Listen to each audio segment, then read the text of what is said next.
Hey, let me get the burnt pieces. I like those. Hmm. You like Those burnt? burnt pieces, I like those. You like burnt pieces? Piece?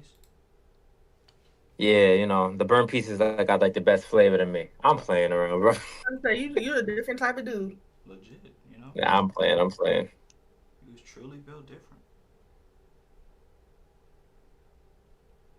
Yeah, if I was to order breakfast anyway, I don't order croissants regardless because they always get burnt. So I don't order those.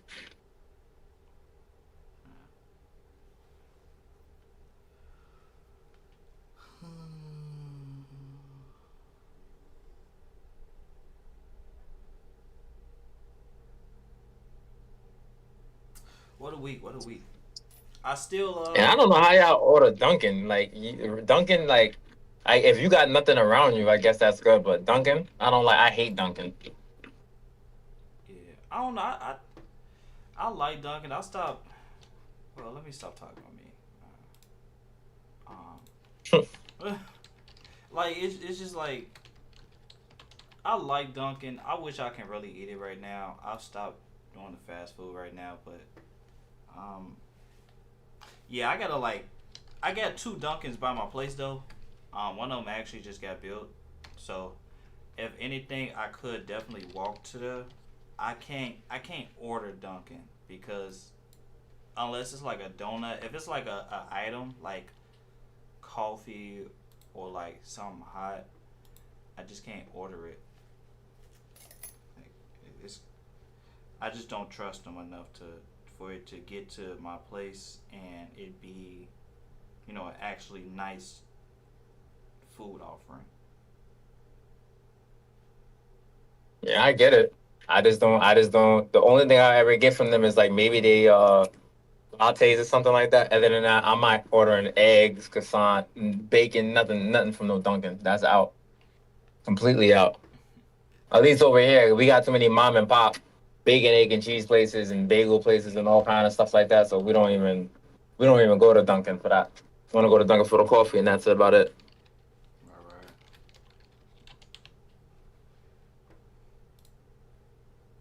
man. You know what? I should just go to Dunkin' and get some coffee just because. Yeah, no coffee. I mean, no liquor. Just coffee, bro. That's good. Yeah, I can't mess up my game, so I can't even drink right now.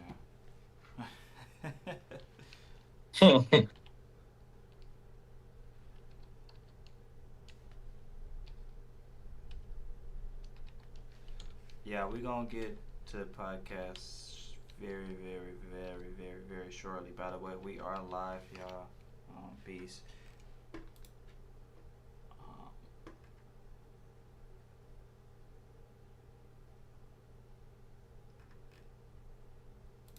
oh my god.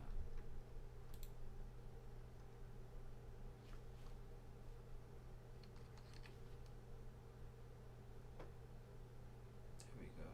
Okay, I'm in. All right, now I can actually see the freaking chat on here.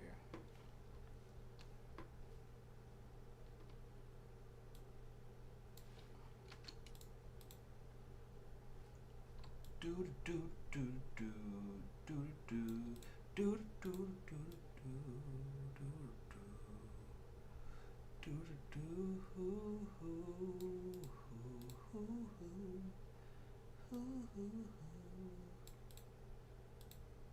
Oh, by the way, you know what? Since we're waiting on Debbie, I I I gotta I got my own little agenda to start off with real quick. You know, um, I gotta voice my opinion on something. What's up? So it's not in the topics, right? Um, but I have officially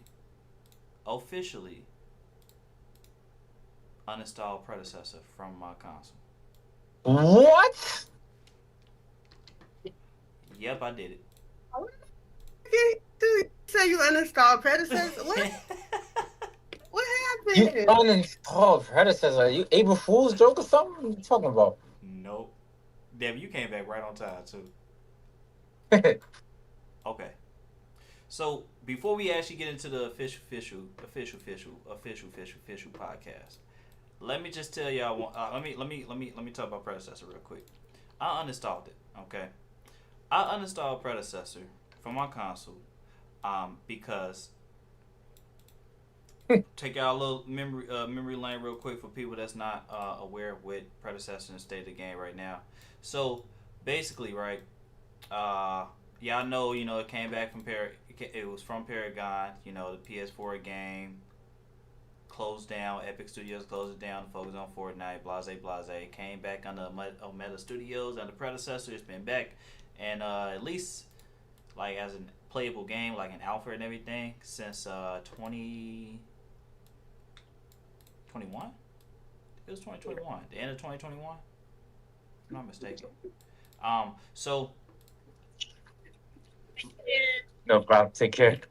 Stay dry, alright? Ever since 2023, right? Meta Studios, they had released a patch note, right, in 2020, early 2023. I ain't gonna lie, I was about to get on here and start like cursing them out, but I'm not gonna put all that energy towards it right now. But as y'all know, that's my main game. I'll be playing Predecessor all the time. I have 1,800 hours into this game.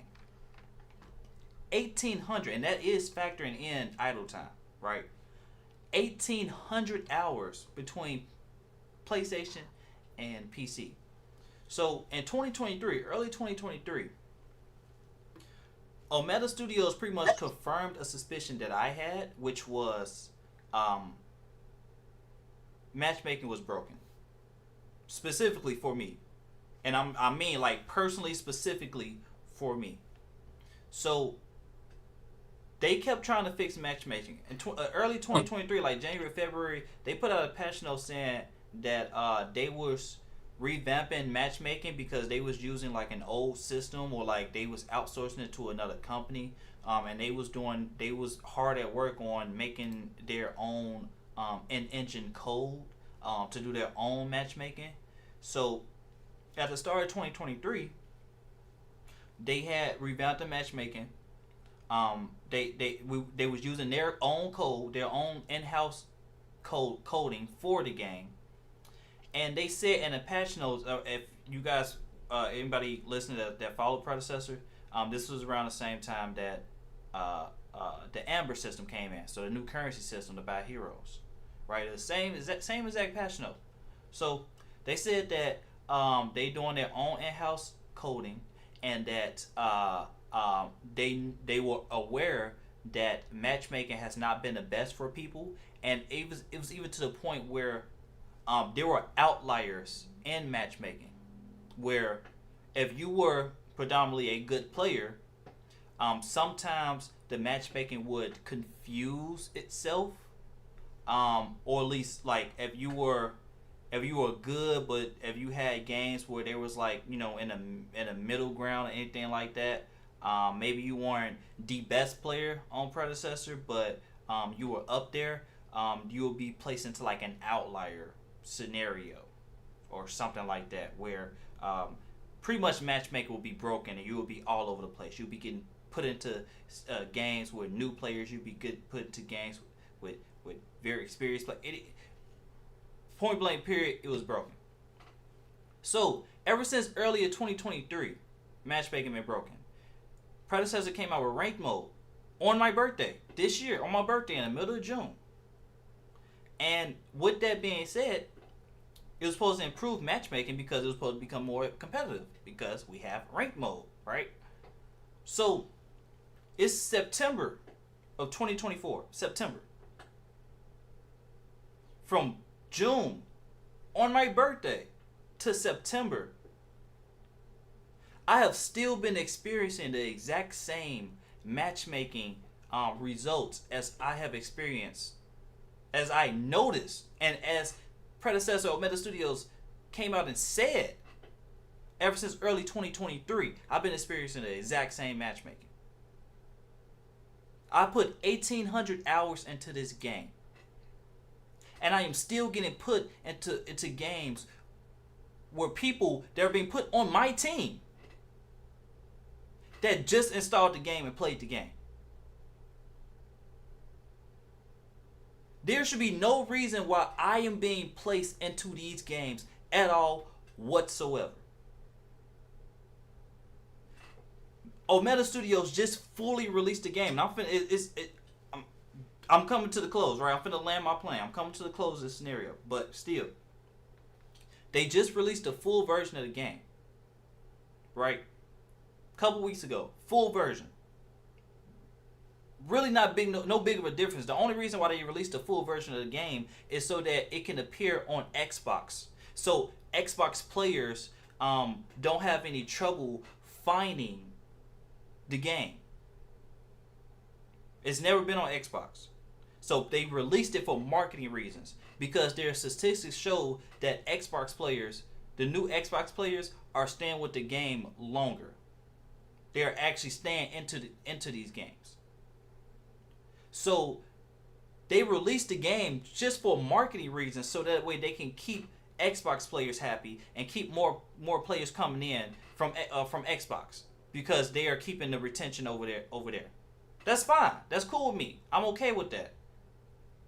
But the problem is that me and other OGs of Paragon, I've listened to other people, and they have experienced a lot of the same things I have experienced. Omega Studios is not taking into consideration for us. They have not improved matchmaking for over a year. Damn near 2 years now. And I've been playing the exact same results of matchmaking ever since then. I'm not mad at y'all. I'm just venting right now. So, with that being said, I am done playing Predecessor now. I don't know for how long. I'm not going to announce when I'm going to get back on it. But for now, I'm done with it. I'm done because I have promoted this game. I'm done because I have stuck with this game ever since day one of Paragon. Back in 2016. That's when Dragon Ball Xenoverse 2 launched. Back in 2016, I've been sticking with this game. I promoted the game. I've been sticking with the game. I've been helping literally damn near the entire community of the game to teach people the game. Omega Studios they barely have any resources in the game to teach people how to play the game. But yet, they are allowed to be in ranked mode with me. I'm not finna keep doing their job while they sit on their butts and focus on new players retention. What about my retention? I've stuck with the game for 1,800 hours. I am fed up with the matchmaking. I am the game itself, balancing wise, mechanics wise, gameplay wise, the game is actually good. The game is it's a great game. Don't get me wrong, and I will give credit where credit is due. It is definitely a great game. That's why I have stuck with the game. So yes, balancing wise, when it comes to characters, abilities, items, it's good. It's great. But I am done with the game because Omega Studios have literally slapped me in my face. It's like they just spit in my freaking face and disrespected me for launching ranked mode on my birthday. For coming out saying out their own mouths that they are outliers in the matchmaking, and they still have not improved it. I should not be helping all of these players on this game teach them the game. I'm not getting paid for that. So with that being said, they need to do what they need to do. Put in the resources to teach these people how to play the freaking game. Onboard players. Teach them how to play the game. Put in tutorials. And until matchmaking is fixed for me, I'm not going to announce that. Either way it go, I'm done with the game right now because I have neglected so many other games to play this game. And they keep slapping me in my face. They keep disrespecting me. And a lot of other OGs players that have stuck with this game. If it wasn't for us, nobody would know what predecessor is. And that's facts. So I'm done with the game.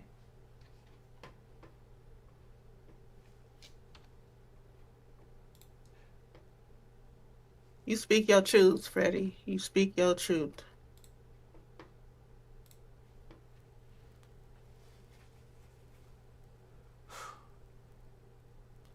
So I had to get that out. My bad. What's up?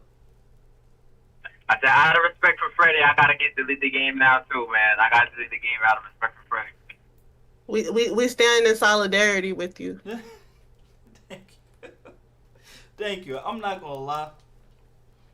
All the other people I told to download this game, I'm not gonna tell them to delete the game or anything like that. But I'm gonna tell them how it is, what's going on, and I'm not gonna be bringing any other people into this game until they not get Freddie. what they need. It's either them.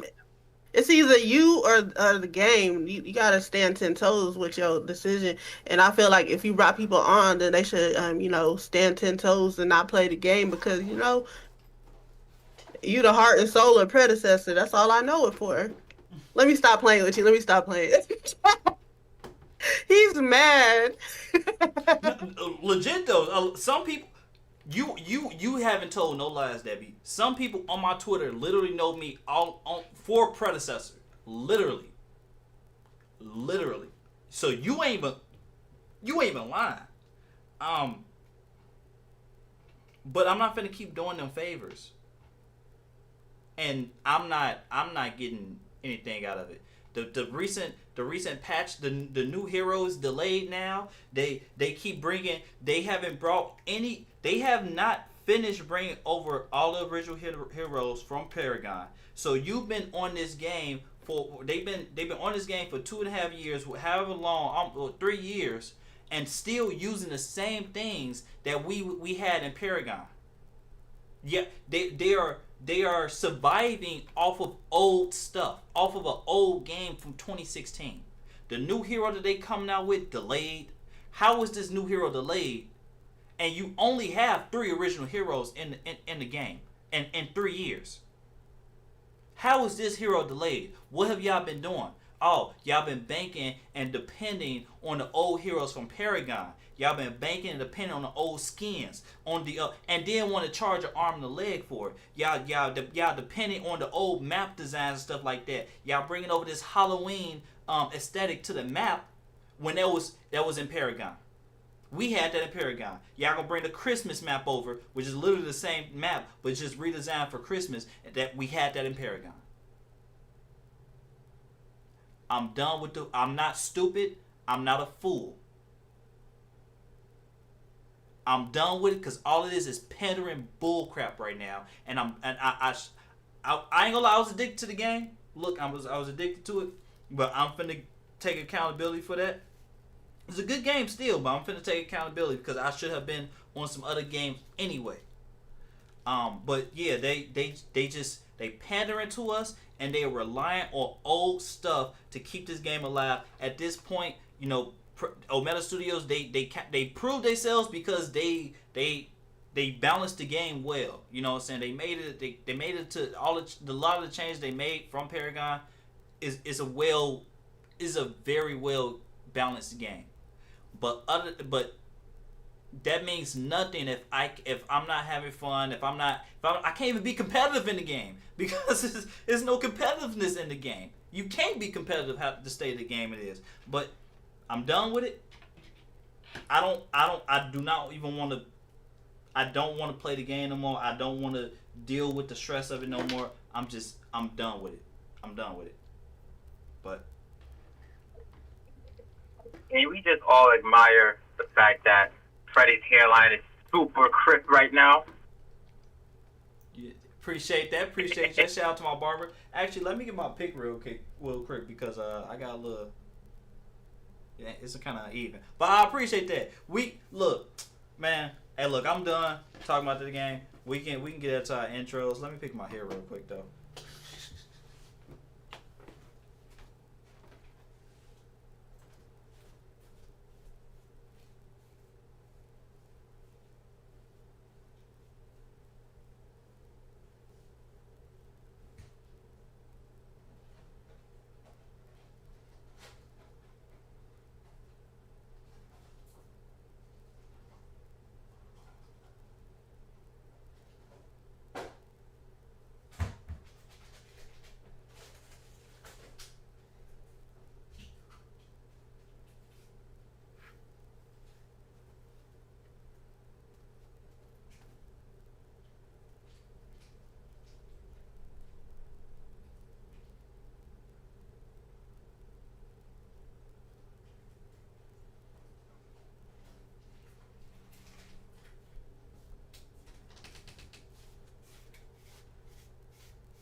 Oh man. Okay, y'all. I'm ready. I'm officially ready.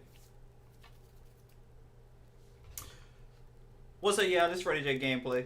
Back with another video. Welcome to the Gameplay Community Podcast. You can catch me on YouTube, Twitter, X at Freddie J Gameplay. Any of my social media platforms at Freddie J Gameplay, but I'll mostly be on YouTube and Twitter, X. Definitely give us a follow, give us a like, subscribe. Leave some comments, give some feedback, how y'all like the podcast, anything y'all want us to talk about. And definitely go ahead and follow my co-hosts, Beast and Debbie, because they are very admirable content creators, streaming all the time. So yeah, definitely keep us in tune, and hope y'all enjoy this podcast episode. How y'all doing? This is your girl Debbie Snacks. Debbie Snacks 85 on Twitter. Debbie _Snacks on the social media like Twitch and whatnot, and then Debbie _Snacks.gaming on social medias. You can find me over here at the Gameplay Podcast. We always appreciate the likes, follows, and shares. And, Beast and Freddie are always going to be able to, fill you in on the knowledge. And I'm just here to segue in and let y'all know we all can get the knowledge that they pass on. And appreciate all gaming aspects. Nicely done, nicely done. It's your boy Aero Beast. I'm here. I'm not on camera this week. I'm on vacation actually, but I'm still working for you guys no matter what. Either way, I'm always grateful for Freddie J Gameplays and the podcast that they love to have me here. I love to have them. You guys go like and subscribe to my co-host and the host and owner of the channel. You guys can always catch me at Eurobeast on every social media platform: TikTok, YouTube, Instagram, Twitter, whatever social media you got. That's my name on there. And then you can watch the content that I got coming up. So I've been on vacation lately, but the vacation is about to be over, so it's about to be grind time. And watch me take over Twitter and YouTube in the next 2 months. And stay tuned for the Black Ops 6 giveaway too. So we got that coming up this week as well. We got 2 copies of that. If you don't play the game on Game Pass, you could definitely get it from me. All right. Hey, turn up. All right, Debbie, what's our first official topic for today?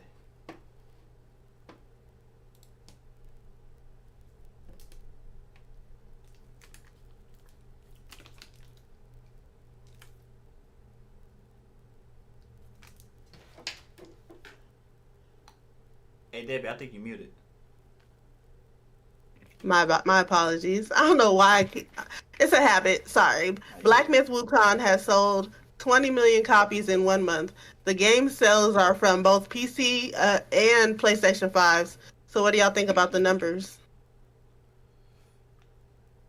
That's astounding, being that it's literally only on PC and PlayStation.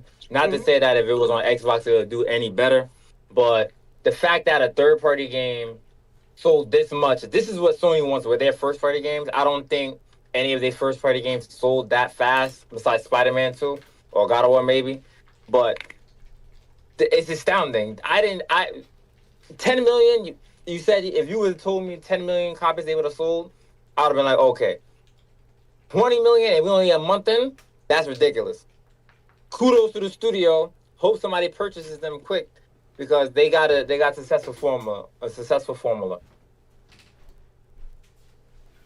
The game is good too. So we gotta say that no matter what. The game is freaking amazing. I'm halfway through the game. I don't know how far Freddy is in the game, but the game is amazing. Then it deserves all the sales that it got. Nice. See, I like watching. I will admit that I like watching those style of games. I love watching the enthusiasm that people had for it when it first came out. And I definitely appreciate seeing that it's not one of those things where people just started in on it and it dwindled. No, people really dived into that game and are still diving into that game. And it just shows the craftsmanship in how they did it. Agreed. I agree wholeheartedly. I mean, I'm not gonna lie. 20 million copies is this is history. Like we said this last time, it was history. But 20 million copies, they literally just sold like a PlayStation game. Like that sold more than Spider-Man 2. That sold more than that's like Last of Us numbers. That's like Horizon Zero Dawn numbers. And man, this in 1 month, so it's only going to keep selling more. This might go down to be one of the best selling third party games in history. Definitely single player wise. You know, multiplayer, that's a different story, but yeah, like I mean I really thought that it was gonna sell pretty well, you know, before it came out. You know, I think a lot of people saw the success of it coming. If you would have told me it would sell 20 million copies back then, like I probably wouldn't have believed you, but I wouldn't be surprised at the same time. So yeah, like this is an accomplishment. Kudos to them. China Hero Project, especially being, we know the history of China and entertainment and everything like that. They wasn't even allowed to even sell these games like that. You know what I'm saying? They wasn't even allowed to sell these games like in China and make these games. Either way it go, we know they strict ruling. I'm proud of them, and yeah, it's only up from here. So kudos to them. Now we gotta put into perspective, right? Since we want to talk about third-party game sales and how many games have passed that $20 million mark that was a third party. There's not that many. I can name a few right now. We can say like Grand Theft Auto, that's a third-party game that crossed that $20 million mark. We have what's another game? Red Dead maybe, like like games from Rockstar and a couple of the sports games and stuff like that. Not that many third-party games make it this way, so. For them to do that, it's crazy. That's a very, very crazy and well earned title to have 20 million units sold as a third party and only being on 2 platforms at that. Yeah, that's crazy. Yep. All right, bet. What's our next topic, Debbie? So, oh Lord, this is crazy. The PlayStation 30th anniversary bundle, which includes the PlayStation 5 Pro, DualSense Edge, the stand, disc drive cover, and the charging station, was all together one stack, $1,000 in the U.S. and has already sold out. Were you guys able to grab one, and what do y'all think about the price? Nope, I ain't grabbed one. Me neither. I honestly did. I said I was gonna look and glance and try, but then I remembered who we dealing with, and we're in the realm of scalpers and all that stuff. So I knew, I just knew I wasn't gonna even try to get it. But then I looked at that price, and I'm like, okay, when you think about it, the PlayStation 5 Pro already was going to be 7. So I guess I don't know. I do not know. What do y'all think about the price? Because I'm curious. We already knew that the price was going to be like that because if you selling the PlayStation 5 Pro at $700, would you think a bundle is going to be less than 1,000? We knew that. We knew that with the plates and everything and it being in one of its kind. I'm surprised they didn't sell it for more. But Yeah. we knew the scalpers was gonna eat that up. They eat up everything, no matter what it is. So Anything. yeah, I gotta confess, I did buy something from a scalper once upon a time ago. If you really want to know what it is, it was a Switch OLED.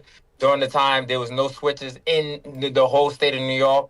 There was no switches. I couldn't find no Really? Nintendo switches at all. And the only people that had switches were the OLEDs, and the OLEDs was only brought by the scalpers. So what? The regular price for the OLED was $350. I ended up paying $450, so $100 extra just to get the Switch OLED because I like to play my games portable.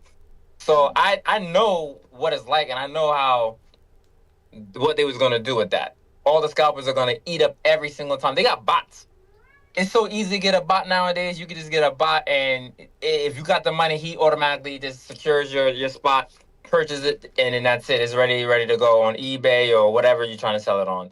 So I didn't get one. Did I want one? Of course I wanted one, but then was I gonna pay that price for it? Probably not. I'm pretty sure somewhere in the city I'm gonna find me a one, and I'm not gonna have to pay that much for it. It's gonna be interesting though, because I'm sorry. a lot of people. Oh no, my bad. I just said it's gonna be interesting though because like a lot of people got it, and since there is only a certain amount, like it's gonna be like almost like, do you want to sell it or do you want to just keep it for yourself? Right? Like, are they even gonna play on it? No. Half the people who put it, are they going to even play on it, or are they just going to go flex on Twitter and say, hey, I got this system? Legit. Big flex. Oh, okay. And you can tell, too, because the PS5 Pro, the original, the regular one, it hasn't sold out just yet. I don't think that's like a big thing, though, right now, because we did just get this anniversary edition, so everybody is focused on that, and everybody that want a Pro was like, forget it, we might as well just get the anniversary edition if you are already buying the Pro. So I can see it not selling out right now. But the original one. But long story short, like I thought that this was probably would have been a little bit more. Because I was wrong about the original price for the PS5 Pro, so I thought I was gonna be wrong about this pricing as well. For 1,000, like literally everything in a package equals up to pretty much $1,000. So, and it does come with a freaking stand. So yeah, there's that, because that's crazy. Wait, you mean to tell me it comes with a stand too? It better come with a stand for $1,000. You better shoot. Wow. It comes with a stand for an extra shiny fee of $1,000. They come with a stand now. Okay.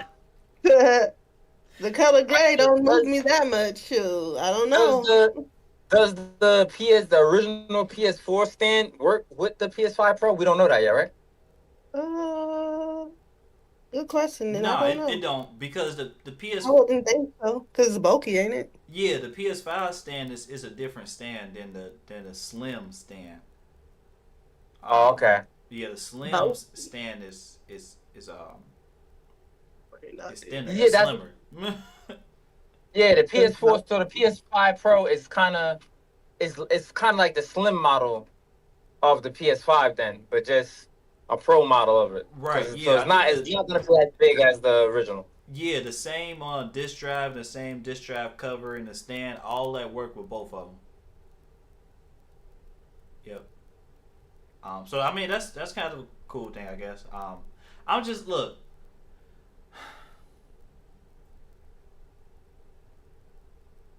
I'm not mad at it. Like I said, I wasn't mad at the PS5 Pro's pricing. I'm not mad at this pricing. I'm not mad at the anniversary. I like the fact that we got a PS5 Pro. I like the fact that we got a 30th anniversary edition. I like all this stuff. I'm I really do like it. I like the fact that it's an option. I like the fact that it's available for people. Um, I'm just not getting it. Because this is my time personally. This is my time for me to focus on PC. You know, PS6 when it come around, yay, cool. I'm happy for it. I'm excited for it. But right now, before the PS6 come out, yes, I just need to focus on upgrading my PC. Ain't nothing wrong with focusing on what you need to focus on. Yeah. Because you already know how that goes. Like, all these different wonderful machines that is coming out, truth be told, they're going to have something else that is going to pique people's interest. A special console, something's going to pop up from now until who knows when that will get everybody hyped again, and we'll be discussing it on the podcast. Right. Yep. That's how it goes. Trust me. And when I got my Steam Deck, I said, yeah, I got the Steam Deck. I can play all my shit. 2 weeks later, Rogue Ally comes out and all the Neos and everything. I'm like, damn. Shit, y'all got me. Huh? Right. I said life comes at you quick. Yeah, like I'm like, I just got the Steam Deck. I'm happy as hell. But nope. Now we got Rogue Ally and Neo this and all the clones after that. I'm like, man, I should have got one of those. But nah, Steam Deck is still good though. I still fuck with it. But I get the point. Now I did say I wasn't gonna get the PS5 Pro. I did say that. Uh-oh. Right? I have an opportunity to get the PS5 Pro for free. I'm not gonna explain how, but I will have the PS5 Pro on launch. That's the only way that I was gonna get it anyway. If somebody was to give it to me for free, apparently somebody already purchased it, and it's a gift. Aww. So I will have it. I will have the PS5 Pro. So I'll tell you all about it. But yeah. But yeah, I will have it. So I'll tell everybody about it, and if it's even worth it or not. But I didn't have to pay a dime for it. So yeah. Okay. So y'all heard it here first, folks. All the PS5 Pro coverage is about to be coming from Beast. Yeah. Matter of fact, we can do PS5 Pro versus PC. That's what we can do. That's definitely a good idea. Because we'll see if they can back up all that typing that they was doing, talking about we're going to have our GPU up, we're going to have it where the track tracing, we're going to see if everything that y'all was talking about is getting put into work. Yes, ma'am. So one thing we did get wrong is the fact that the CPU was going to be 10% better. It's the same CPU. They didn't change anything with the CPU.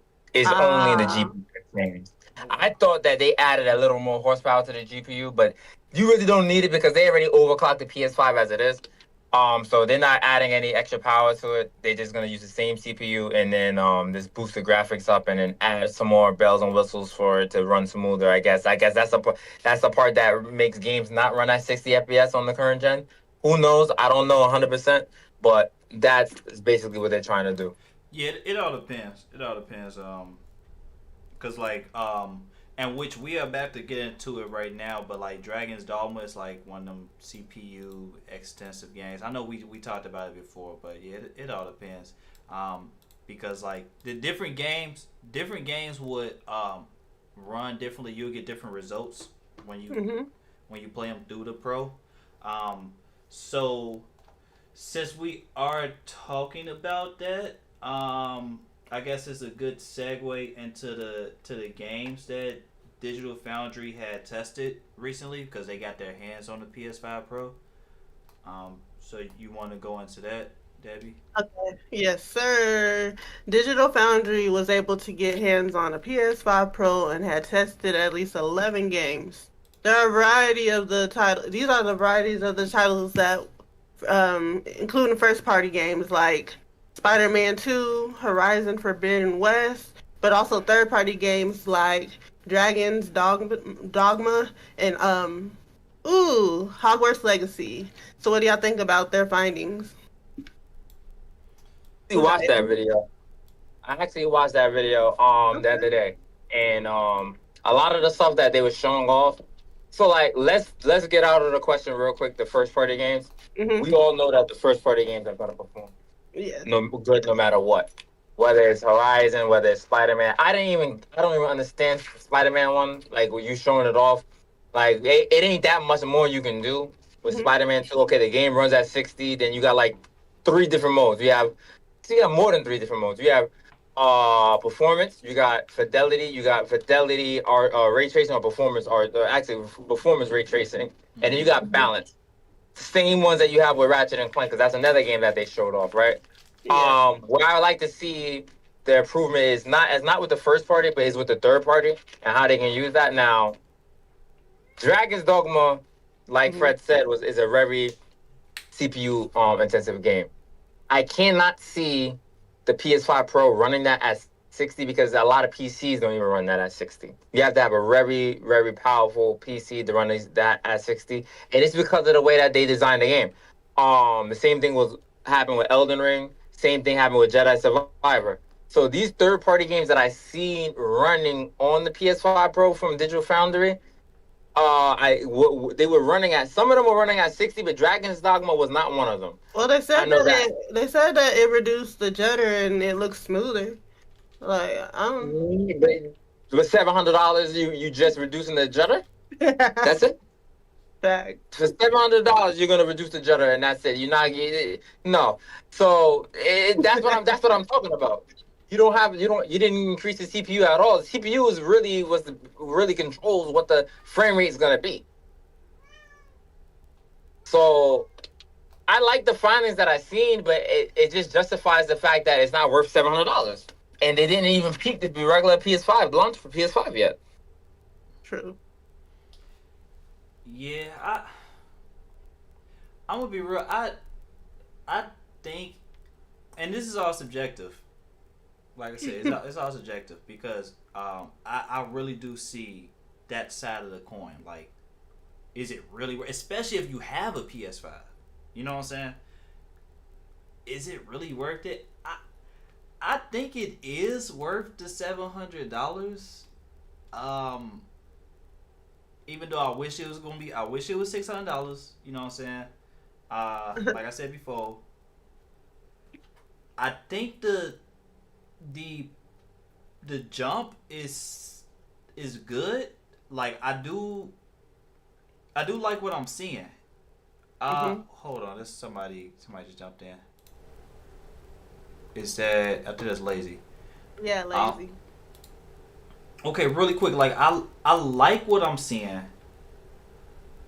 My thing. Okay, so let me just list them off real quick. Horizon Forbidden West on a Pro, 60 performance mode, and pretty much it's improved lighting, improved VFX, improved skin rendering, and it's pretty much a quality mode and 6 FPS. Same thing, kind of like Spider-Man 2, like Beast was saying, Gran Turismo. So the first party games are pretty much, performance quality mode, right? 60 FPS quality mode for the most part. If they not 4K, they're 4K like graphics. So Hogwarts Legacy is a big jump because that's significant. They say it's significantly better because performance mode it's using many settings from the PS5 fidelity mode. So just like the first party games, like I said before, when it came to the PS5 Pro reveal, I needed to know what the third party games was going to be looking like because the first party games I never had a problem with. I was okay with the performance and the graphical settings and the performance mode. But things like Hogwarts, we already said Hogwarts Legacy. Dragon's Dogma 2, again, is still CPU bound. We see more improved frame rates in the 50 FPS. But it can go a little lower and everything like that. Demon's Souls deliver a 4K like image at 60 FPS versus the 1440p 60 FPS and 4K 30 on base PS5. So that's a pretty good jump. Like again, to me, I think these are good jumps. Gran Turismo? Say again. I say you see Gran Turismo. Oh yeah, so Gran Turismo probably is one of the biggest jumps, if not the biggest. because it does add ray tracing mode, and it adds better ray tracing. Excuse me, it adds better ray tracing, and at 60 FPS as well, with a 4K output. So that's really good. Like that's it's really really good. I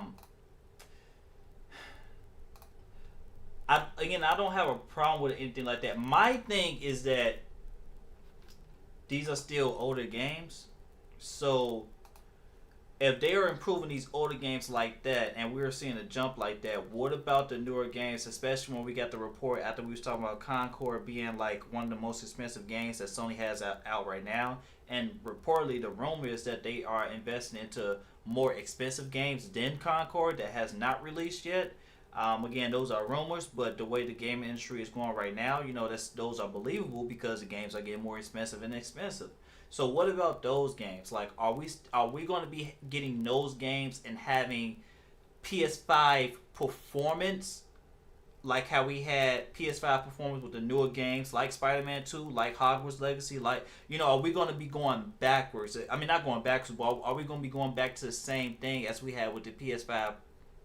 Original PS5 with newer games coming out? Is the Pro going to be able to handle the newer games just like how it's handling the old games, the older games? These games not that old, but still, is the Pro going to be able to handle those newer games more effectively? And then my other thing with this is that I kind of actually forgot my train of thought. It's okay. It happens to the best of us. Dang. Oh, but I want to give Sony some praise because it's still F PlayStation at this moment, but it's about 50% F PlayStation and 50%, y'all giving us what we want. That's all. What did I say last time? My problem with the PS5 Pro is not necessarily Pro. It's the fact that y'all charged us $700 not giving us a disc drive or a stand. Well, they kind of solved something with that with the anniversary edition, giving us a stand and a cover. So okay, give or take, right? I give credit where credit is due.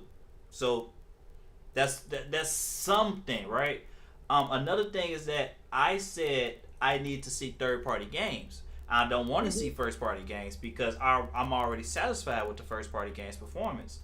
They showed us third-party games. Again, it was at the State of Play, which we're about to get to in a little bit, but they should have showed us this in their PS5 reveal. But they showed it to us. So, okay, that's another problem that was solved for me.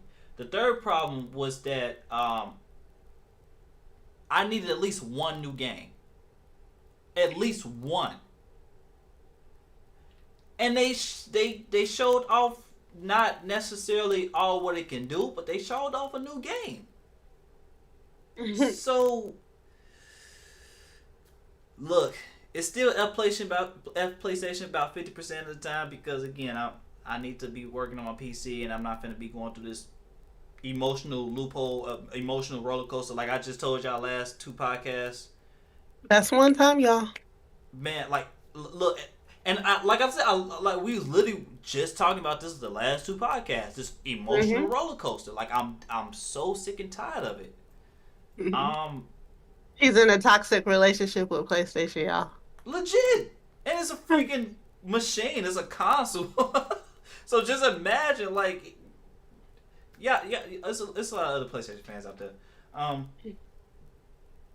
But look, overall, like I said, I'm happy we got this. I'm happy at the results that Digital Foundry found. I'm happy at the state of where the PlayStation 5 is at right now. It's just, again, it's not for me right now. I'm not about to get this console. I'm not about to. I'm not getting it. I'm not getting it. I wish I was in that boat where I really wanted to get it, but I'm happy it's here. I'm happy it's available. It's just not for me right now. That's crazy. I agree. If I wasn't getting it for free, I would feel the same exact way. I feel like some people will get it once they have those promotions through GameStop and stuff where people basically just do like $100 difference or whatever it is. Yeah, I can see that. That's what happened to my son because when I got my PS5, I got that day one. I gave my PS4 Pro to my son, and then eventually there was a deal where it was like only $100 to upgrade him to like an open box PS5 digital. So I'll just get him with that one. So I think people will get the Pro once deals start coming around and trading offers will happen. But like right now, I don't think so. Yeah, because like when we first started out, like we was I know me and I think Beast was like, there's nothing that can get me to get it right at this moment. Unless like GTA or 6 comes out, I'll get it, like I'll run to get it. But then in the next breath, next week, they had dropped the 30th anniversary, and then I was like, you know what? I could see myself. So I know there's going to be something else. I would have got the 30th. If I could get the 30th, I would have got that. But that was a collector's standpoint. Yes, that's a different. See, people was getting it all confused, and it was in an uproar. Oh, that's all it took for y'all to want. Yes, that's all it took for us to change our mind and say that we was going to get it. Collector's editions. Yeah, well, we like to collect stuff. And if you've been an original PlayStation console connoisseur, then you'll understand it's not even like there's nothing that you can say to make us feel guilty. We've been diving into this gaming industry for years. There's nothing y'all can say to make us feel bad about. Yes, I would actually have put up every last coin that they asked for to get that. Legit. Well, like I said, if I would have got it, like, because I've been saying before, like my PS5, my regular PS5 disc one, I had issues with the HDMI port. It got fixed, but it's still not like 100% to where like if I move it around or like move it from room to room too much, I feel like it's gonna break again. Mm-hmm. So I'd be like, if I had got a Pro, I'll only get it once my regular one breaks. Or if I got the collectors, I probably would have had it sitting in a box as a backup for eventually when that PS5 breaks. Or there's a game or something that makes it where like, you know what, I'm gonna open this. Right. And I agree. Exactly. And then too, it's another thing when it's just based on nostalgia, right? But it's one thing when it's something that's based on nostalgia, but it's another thing when something is quality and based on nostalgia. You know what I'm saying? Like pretty much everybody confirming that the PS5 Pro is quality, right? You know, so it's like how can you really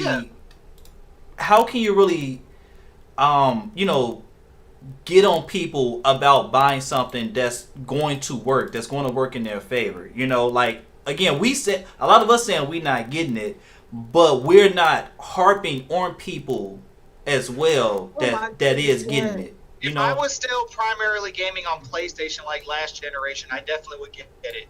But my issue is I basically played a PlayStation like I played my Switch. There's some sprinklings of a couple games here and there. Like, for example, Unicorn Overlord isn't like a first party, but it's never coming to PC because that vendor never puts their stuff on PC. So I'll play it on PlayStation. Mm-hmm. But I'm not going to buy a pro model to get the best version of the 2 or 3 games a year that I play when the rest of it I play on an expensive PC. Like, why put all that money in the PC if I'm not going to – it's still going to play better there anyway. I'm not going to pay and upgrade a whole bunch of money to get an upgraded experience on 2 games a year. Facts.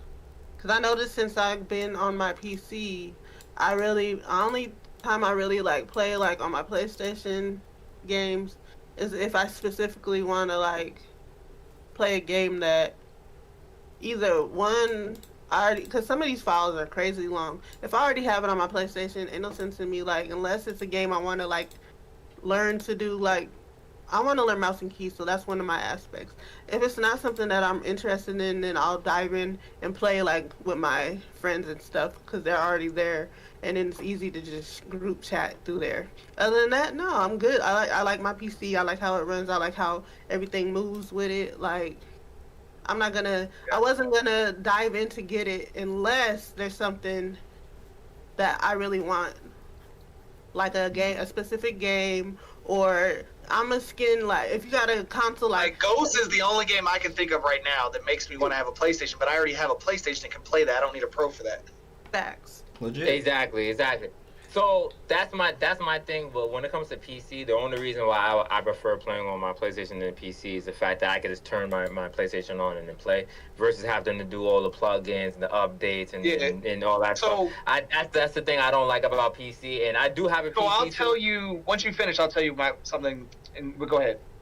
Yeah. No. That's literally it. Like that's the only reason why I don't play certain games on PC. There is some games that I have on PC that I will only play on PC, which is. At the moment, was Battlefield 2042. I played that only on PC. But everything I'll give you an example of kind of a mix of what you're saying, right? So I have a rogue ally, right? What I did is, and it's a long-winded way to say what I'm saying. I dual booted with Bazite, which is like a Steam OS clone type thing, so you get basically like a Steam Deck type experience on a Windows device, right? Yep. I now 90% playing that. It gives me a console-like experience on a handheld, right? For PC games, there's only a couple games with anti-cheat I can't play on that. I have to go back into Windows, dual boot, fine. I like it so much that I now dual boot my main PC with my 4080 and primarily play in Linux on my PC. And with Bazite, it makes it like a console experience where like I have a super long, so when I don't want to play at my TV screen, I don't want to play at my monitor, right? I have a super long HDMI that plugs into my TV without moving my tower.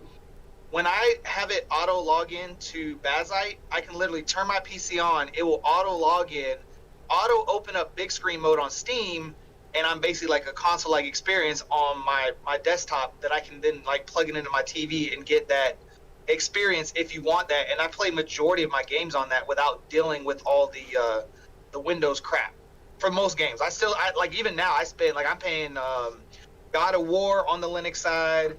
I'm playing like Monster Hunter, so I'm playing like all the games just about on the Linux side, and it plays almost just like a console. Right. That's beautiful. That's the beauty of PC. If you're able to do that, and if you got the time to do that, of course, hell yeah. And I do have the time to do that too, but sometimes I don't want to do that. But that's definitely a pro of the PC. But yeah. I got a question for y'all. Do y'all think that the PS5 Pro is going to hold back next gen? No. Cool. Why would it hold back next gen? It's not a Series S. So it's not a Series S type situation where you got to downgrade your system to play it. And they don't have the biggest reason of holding back is the parity clause. That's literally the only thing that the biggest issue with Series S to me is the parity clause. I don't think it's going to hold. And you got to have multiple SKUs for the same generation. Like for PlayStation, you don't have to do that, but they do that on PC already. Well, the whole multiple SKUs, I can understand it from an optimization standpoint.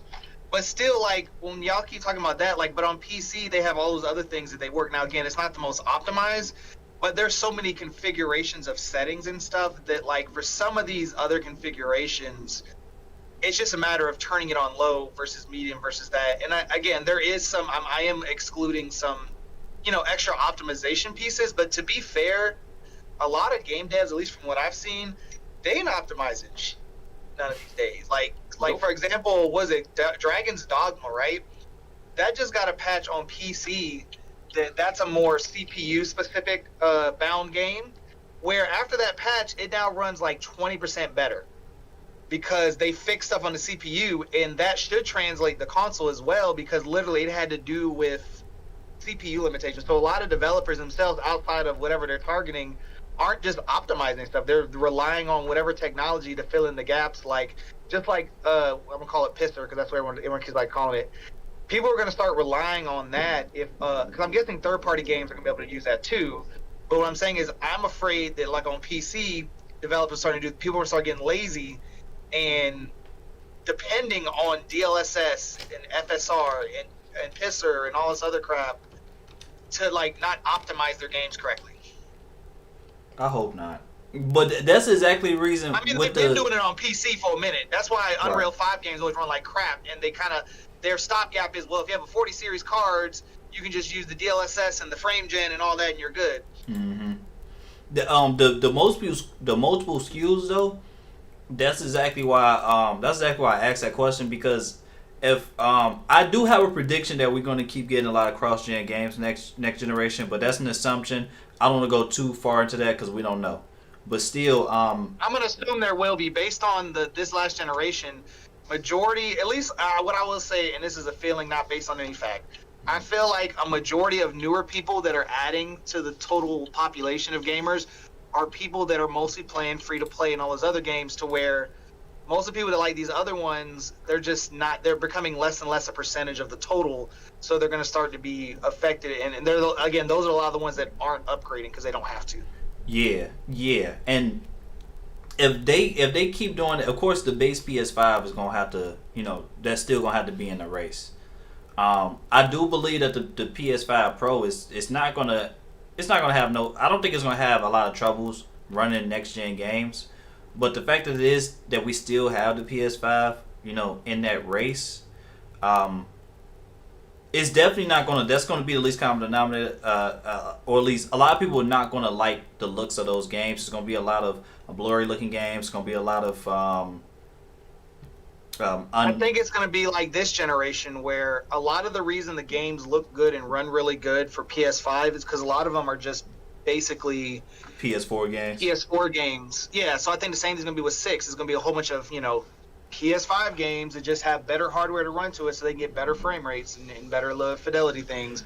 But that's why I like Forbidden West and some other ones run so good, is because with the engine they were using, they were able to get a lot of customizations and like whatever stuff towards that. And it's like, hey, now you have more power to do it where they're not as starved for power.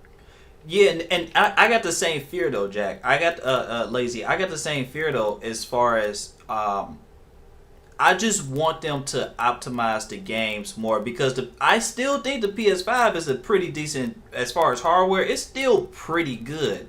It's just the fact that they're not optimizing it, and if they are optimizing the games, and if they rely on pisser, especially for next gen, keep going into next gen, they are not as focused on getting the most power out the PS5. I don't mind that they're going to keep designing the games mostly for PS5 even during next gen. I'm okay with that because of the hardware that it is, but they still got to actually focus on optimizing the games and getting the most power out of the PS5 and not rely on pisser, because if they do, then our games next gen just gonna be looking.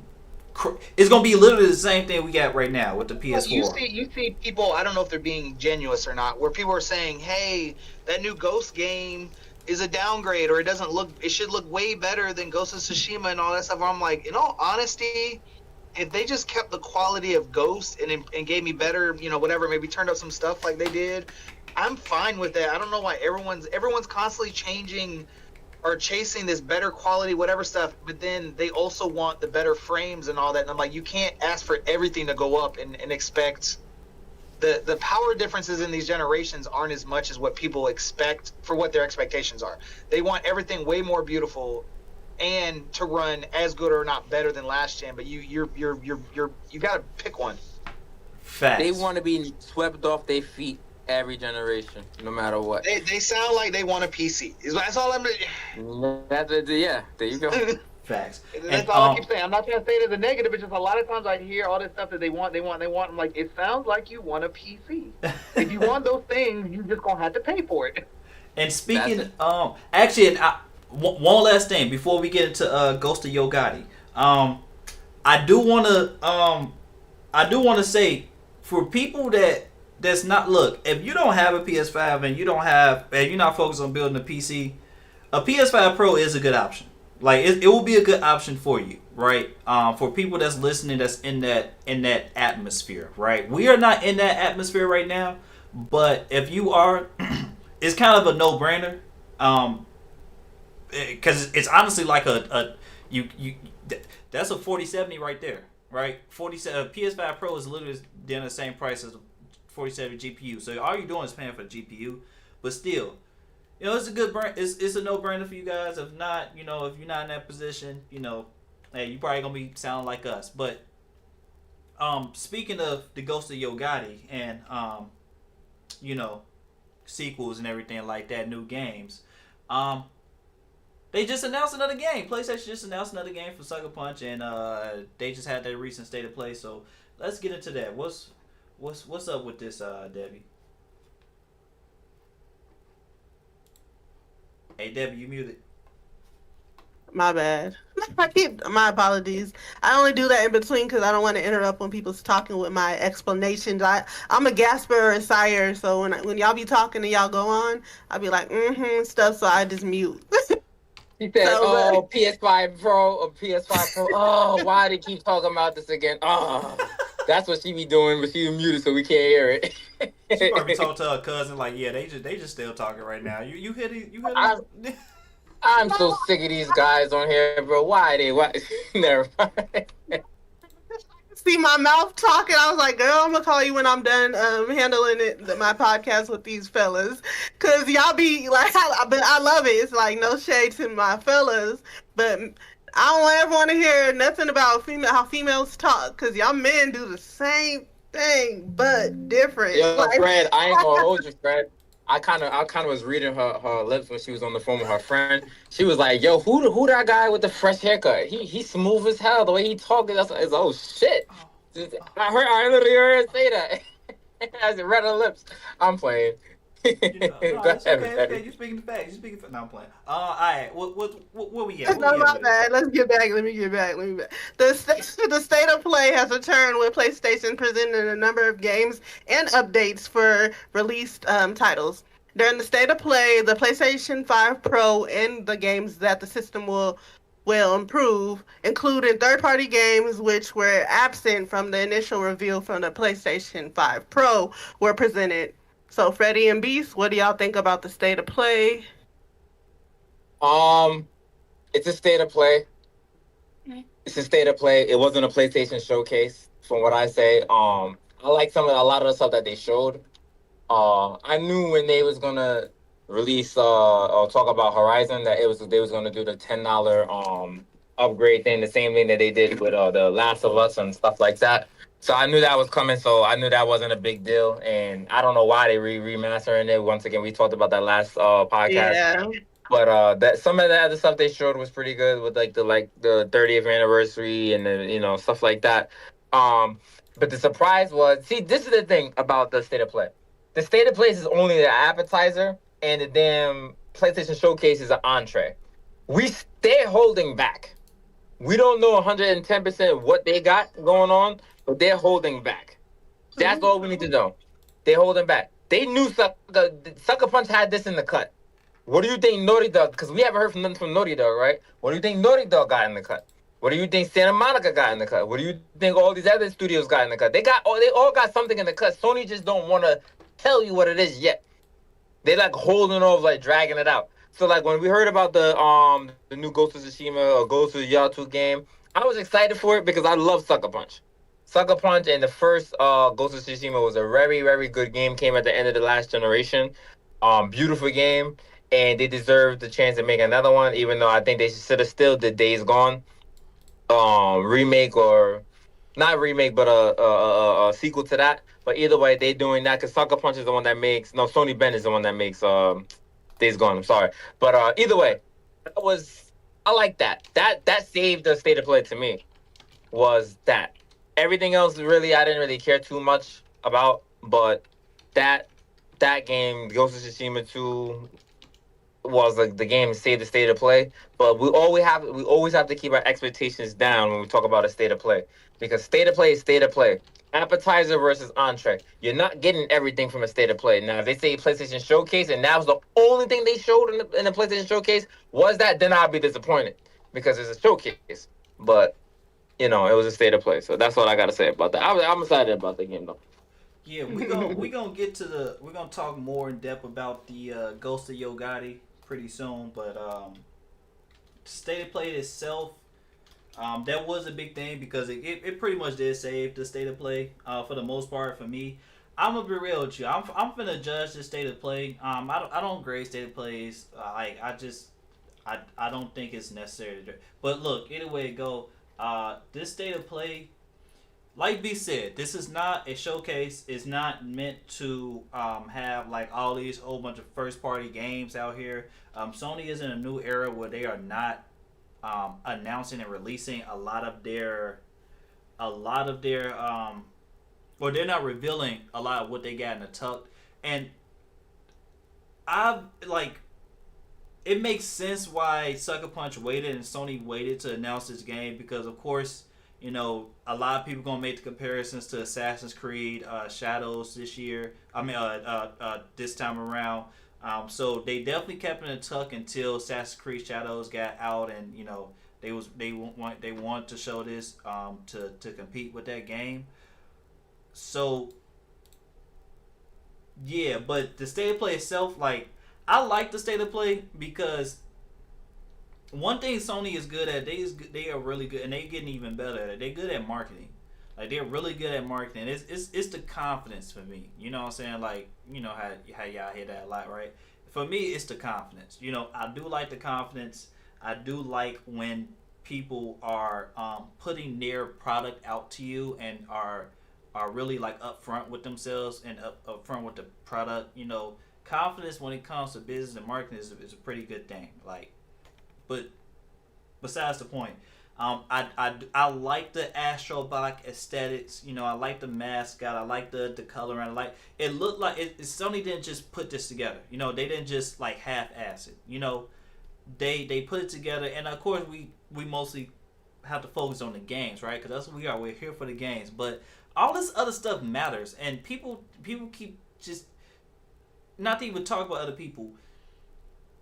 This stuff matters. Whether you believe it or not, whether you like it or not, the stuff matters. You know, the aesthetics matter. Everything matters, right? That's why people are so hyped about the 30th anniversary PlayStation editions. You know what I'm saying?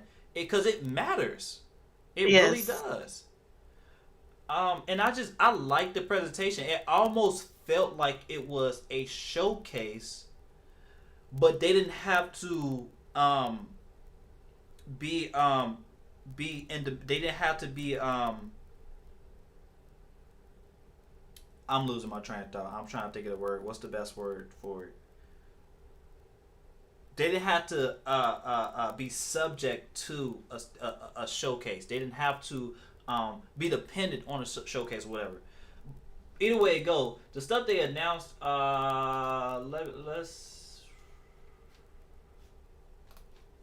let's get into it. What did they announce? Was it CNET? So, one by one, it was some things that I really didn't care for, but it was things I found interesting. Not everything was first party, so some of these games are coming to PlayStation, Xbox or PC, and some of these are just updates. And one more thing, I do like updates. I do like the fact that they are updating us on games. They are putting it all into one thing instead of putting blog posts about everything. You know, this is a nice aesthetics, it's a nice showing. I'm okay with that. You can give me updates. Just don't spend as much time on it. In which the timing of it, like I'm judging it on all the merits of the show. Because at the end of the day, it's still a show, it's still a presentation. They didn't spend a lot of time on the things that was unnecessary. You know, we get to see a lot of the faces of the people. The developers and everything behind this stuff. I really don't care as much. You know, I don't care about the developers. I can count on two hands how many developers I care about in this industry. If you're not on one of these fingers on my two hands, I don't care about you. So what's the developers you like the best, Freddie? I'm curious about that. Oh, I mean, you know, I mean, as far as developers I actually care about, you know what I'm saying? That's you know, that's gameplay. Or such as a gameplay. But my favorite developer is Sucker Punch. My favorite developer has been Sucker Punch for a long time, and the fact that they are getting the love, of course it's feedback, but the fact that they're getting, pushback, but the fact that they're getting the love and support that they are getting right now, the fact that they are the big heavy hitter right now, you know, to me, I'm like a little kid in a candy shop. I am just ecstatic. Because they're my favorite developers. They're my top favorite developers. So yeah, I'm happy. Really? I didn't expect Sucker Punch to be your favorite. Yeah, Sucker Punch my favorite. They've been my favorite for a long time. I wanted them to do Spider-Man when it was rumored. I wanted them to do a Blade if they didn't get Spider-Man. They did Ghost of Tsushima, so it's one of my favorite games. I put tons and tons of hours into that game. Online. Shoot. But yeah, going one by one into And to matter of fact, forget it. Let's talk about Ghost of Tsushima. I mean Ghost of Yogati real quick, and then we get into the one by ones of State of Play. Because we already talking about it. Let's just talk about the main subject, right? I'm sorry, Debbie. Oh no, I'm laughing because what you playing, Debbie? What you playing? Oh well, you can't play no Ghost of Tsushima on that. No, I'm not. No, I was just trying to, I was gonna get a game while we segue and just chill. Well, you probably playing Fall Guys or no, actually, correction. I was gonna actually get a Mario game, so I haven't decided. Wow. Yeah, I know, right? Mainstream Debbie in the building. I know, right? It's so weird. But no, it was revealed during this State of Play, which showed a new protagonist and time period for the game, the sequel to Ghost of Tsushima. Are you guys, okay. Did this first reveal excite you guys for the next chapter in Sucker Punch's Samurai series? And are you surprised to not see the previous protagonist, Jin, in the sequel?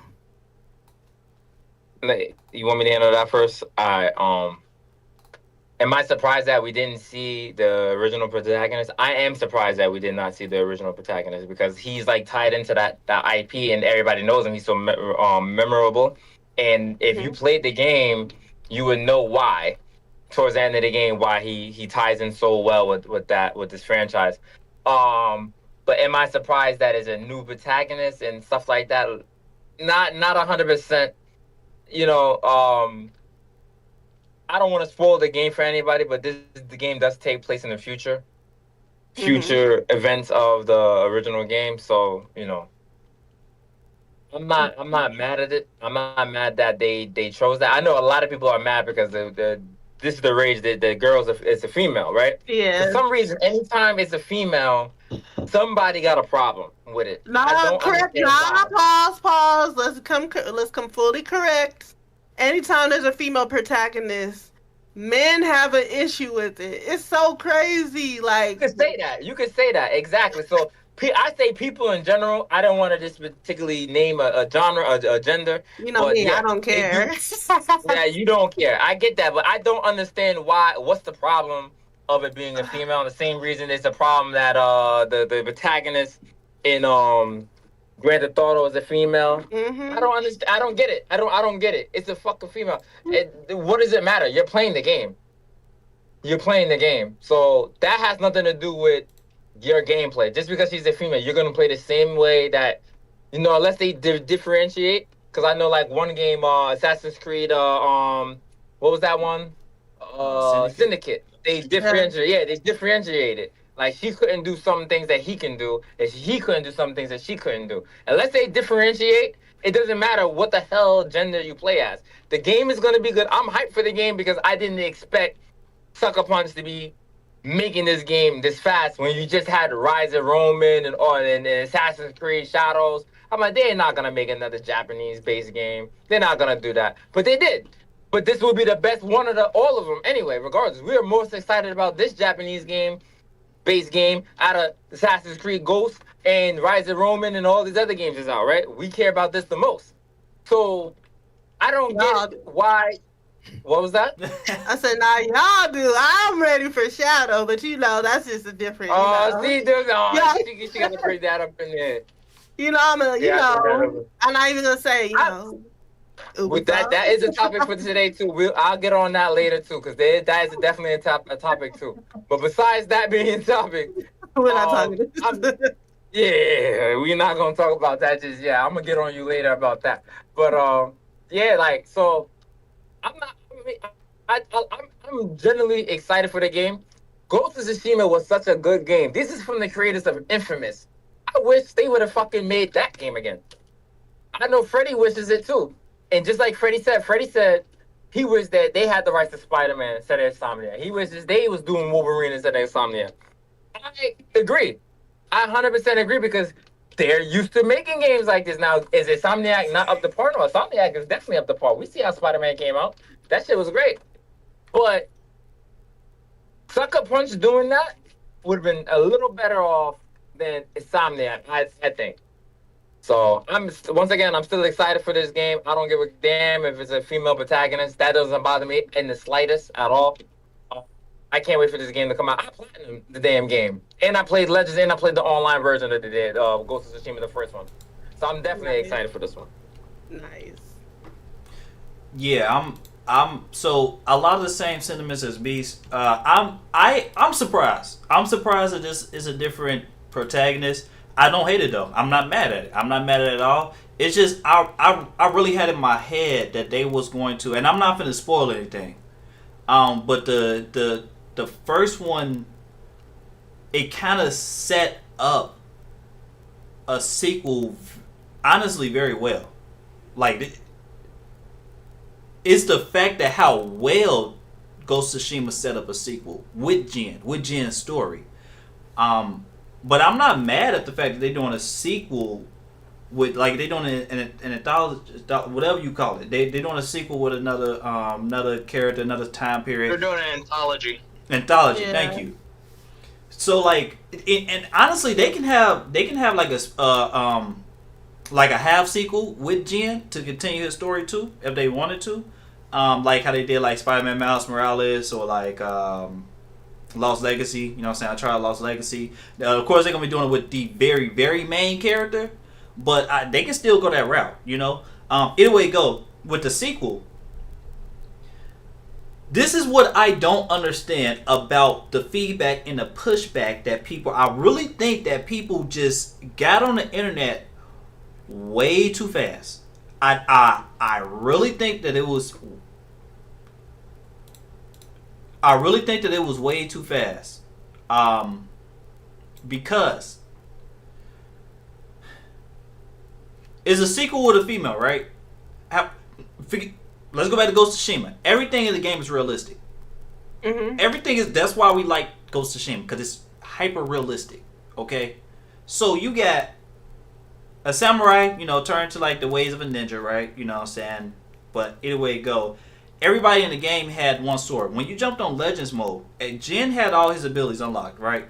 When you jumped on Legends mode, they split the abilities between 4 people.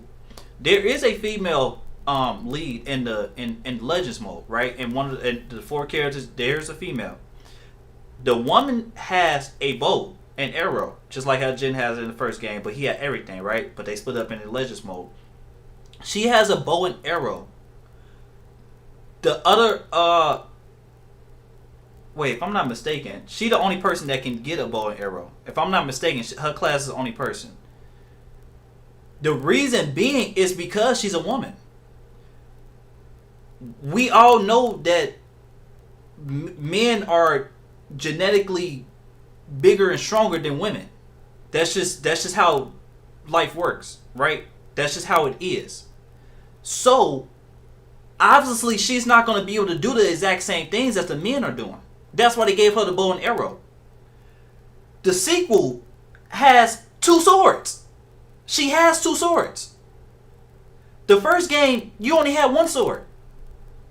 So the fact that they I'm just going to go out, this is assumption, but if they want to make a sequel with you are using melee with 2 blades, a lot of your stance is going to be with 2 blades. This is the perfect opportunity to have a woman-led protagonist. It's literally the perfect time. Because she has to... I bet in the story, the reason why she has 2 blades is because she's a woman. Because she cannot cut through the enemy just like how a male would do it.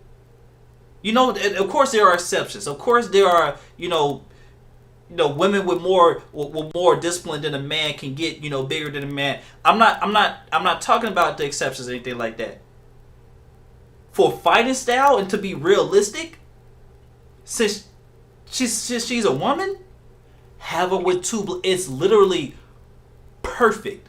It is the perfect scenario to have 2 blades and to have a woman protagonist.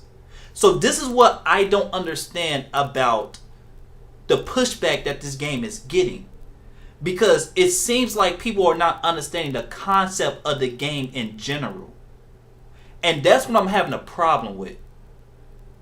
Yeah, you can talk about the whole agenda push and everything like that. Yeah, you can do that, but for this game specifically, it doesn't make for the sequel. It does not make sense. This is literally the most perfect opportunity to have the two swords as combat abilities, as the main focus of the combat, and to have a woman be the female protagonist. And on top of the time period, since this is more into the future, there's going to be more willingness to have women samurai. Even if that's not the case, this is probably the start of that. To where she's going to be probably, the start of women being more accepted into the samurai world. Get what I'm saying? Like, of course, we had women samurai in the story for Ghost of Tsushima, right? Not even just Legends. We had it in the story mode. But still, the story is looking damn near perfect to me. Huh? Mm-hmm. No. I'm saying it's crazy how they coming out of. I just think the internet needs something to rage about, because you're gonna get more fatigue if you have the same protagonist every one. They can always bring him back later for something else. Exactly. I'm pretty sure that's what they're gonna do. They're probably gonna do like an interlude or something in between the time period from Ghost of Tsushima to this time, or what happened to him. But I'm pretty sure they're gonna do that if this game blows up. What I'm saying is, the internet always needs something to argue about. They got a female protagonist in this game now. They had a black samurai in Assassin's Creed Ghost, or not Assassin's Creed Ghost, guys, Assassin's Creed whatever, Shadow. Yeah, and they gotta rage about it. No matter what it is, they're gonna rage about something that doesn't fit their agenda. Some way, somehow, they're gonna rage about something. It don't matter what you do. It's as soon as you put something that people don't want to see in it, they're gonna rage about it. Stupidly rage about it. I didn't understand the Assassin's Creed talk, just like I don't understand this talk either with the female protagonist. Just like I don't understand the Grand Theft Auto shit. I don't understand either one of them. It doesn't make sense to me. It don't make no sense. Like, there's too much other stuff, real stuff to this. Like, I'd rather have somebody be mad at the quality of a game about, let's say somebody's doing something behind the scenes or whatever, just to be mad about a gender or the race of the people. Like, come on. If it's a good, solid game, it shouldn't even matter. If they keep it as authentic, like when they use facts in games, which I love how they do, but if they're using factual-based people, how are you going to argue somebody down just because you didn't like the person that they picked? Exactly. Where was the heat at for Baldur's Gate when they had all these different type of weird stuff happening in there? Legit. They didn't have that same smoke. They didn't have that smoke for that, and that game won Game of the Year. So, no, absolutely not. I don't understand that shit. I'm sorry. I don't mean that. I don't want to go. I'm not even the one that rants. It's Fred that rants, not me. So, I just don't understand that shit. Don't make no sense to me, bro. Yeah. Baldur's Gate came out. They had all aliens and all kind of crazy shit happening. Nobody said shit. And now we got this and people want to say shit. All right, whatever. I'm out. Everybody got an opinion. I am excited for it. They got an issue with it. Don't buy the game. I don't think a lot of people are going to actually not buy the game because of it. So at the end of the day, it doesn't matter. If it's a good game, it won't speak for itself. You're right about that. Like, they want to complain about something, but I guarantee the numbers is going to show that nobody's listening to you. Yeah. It's like, you remember all the uproar that what was the one last year that the arcade brawlings, Hogwarts Legacy, yes. Yeah, that joke was like should have got like awards and all that, but then everybody was like, "Oh, we got to step away from it because of all the other stuff." But it's still like one of the. I think it was like the number one selling on PC, and I know some other ones too was number one selling. I got it. I pre-ordered and got my game. That's for sure. That's what I'm talking about. He brings up a good point because that game had a lot of controversy with it too in the beginning because of whatever. Any game that they have criticism with, we could bring it up. Hogwarts Legacy. Assassin's Creed Shadows, the Ghost of Utah, freaking even Pokemon. These games had criticism. Bayonetta, remember Bayonetta's thing? Oh, don't buy the game because they didn't pay me enough money to be a voice actor or whatever. Yeah, that just makes people buy the damn game. Anyway, That's how it goes. They make people buy the game anyway after that. Then, anyways, go ahead. I ain't gonna go on no rant. So, okay. I'm gonna skip one and go back. We're gonna do, since we tapped into it a little bit, might as well discuss Assassin's Creed Shadow gets delayed to February 2025. According to Ubisoft CEO, both it and its recent announced Ghost of, I can't say his name. I'm not gonna butcher it. Ghost of Tsushima sequel from Sucker Punch can sell very well, even though both will be releasing next year. So my question is, do you think that Ubisoft is scared and they don't want to release it at the same time as this game, and that's why they wanted to delay it? That's what everybody's saying, but I don't think so. But then again, I'm biased, so my opinion. What you think, Fred? We can't accept you on this. I mean, actually, by delaying it, they put the game more closer to the to Ghost of Yogati. Like, they're gonna be releasing more because it was supposed to come out later this year, right? Yep. So they put it closer to Ghost of Yogati, most likely because Ghost of I keep saying this. Ghost of Yogati is probably it may be like maybe a fall game. Maybe I think this is the big hitter for next year. For fall. So either way it go, both of them in 2025. I look, if Ubisoft need to tighten some stuff up, it's smart of them to do so. Sucker Punch literally waited until Assassin's Creed and what's that other Rise of Ronin. Sucker Punch waited until after those two games to even announce these. You know what I'm saying? So, I mean, of course, Rise of Ronin is out right now, and Assassin's Creed isn't out, but Sucker Punch waited. Sony waited to announce this game. So, if Ubisoft is smart, I think they should wait too and make sure that everything is fine and dandy. Look, I don't care about delays. I don't care about delays at all. Delay your game. If you get it right, please delay the game. If you have any doubts, please delay the game. Just do it. Don't stop thinking. Don't overthink. Just do it. Don't listen to the masses that are mad and try to push it forward. Now, I agree with Fred with that, because when you delay your game, what the dude from Nintendo said, he said a bad game is released once or something. He said something about he said a rush game is bad and a delayed game would eventually be good or something like that. He said, I agree with that. If you delay the game, you got time to figure out your course. But now here's devil's advocate, as Fred would like to say, is devil advocate, because we got games that get delayed and they still come out messed up. Cyberpunk. Now Cyberpunk is good right now, but what was the reason for delaying the game 4 times in a row? There's a couple other games that they should have kept delaying. Huh? Yeah, they should have kept delaying it until it was ready.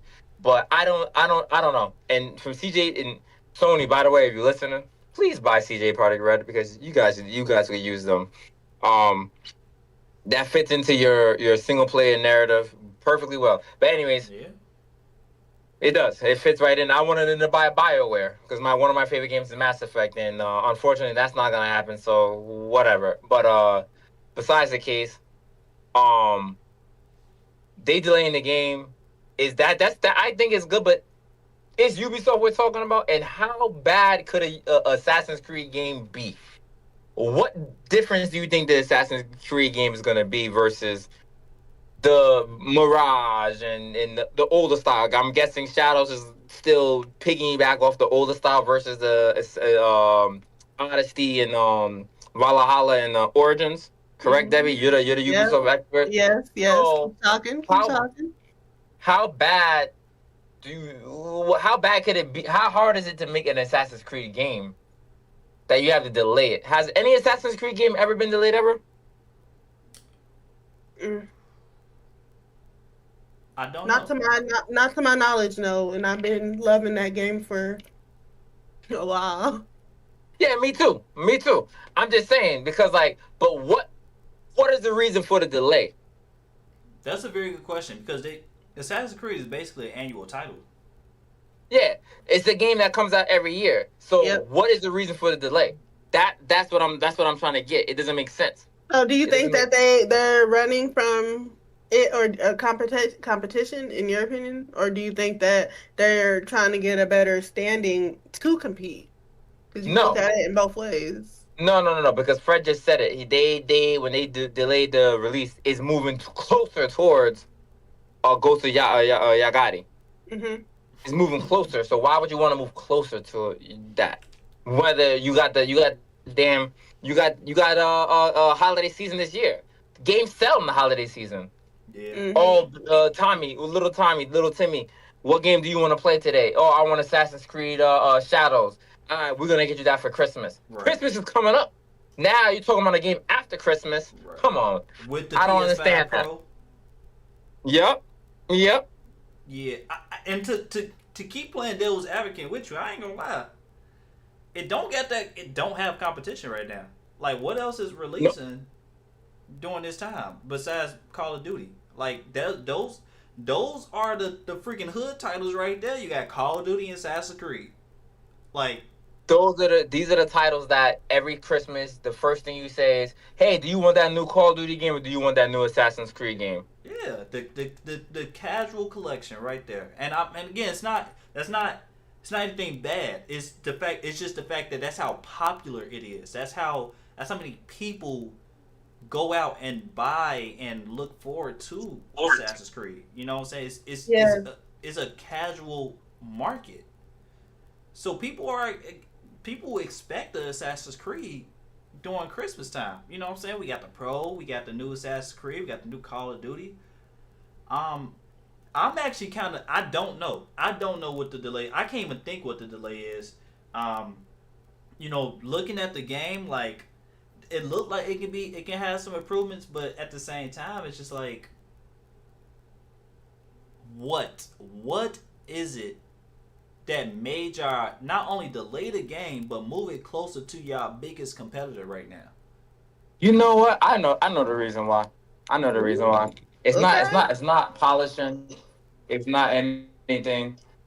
The reason why they delayed the game is because they wanted to add Debbie in there, and it's going to be hard to add Debbie in the game. And that's why they delayed the game. Yes, I'm gonna be a very incarnate mission that you had to find me, and then we're gonna make them real mad. They already mad about having the melanin up in there. They can't handle me, Hey, you're right. Debbie been a little busy lately. You know what I'm saying? They have to work with her schedule.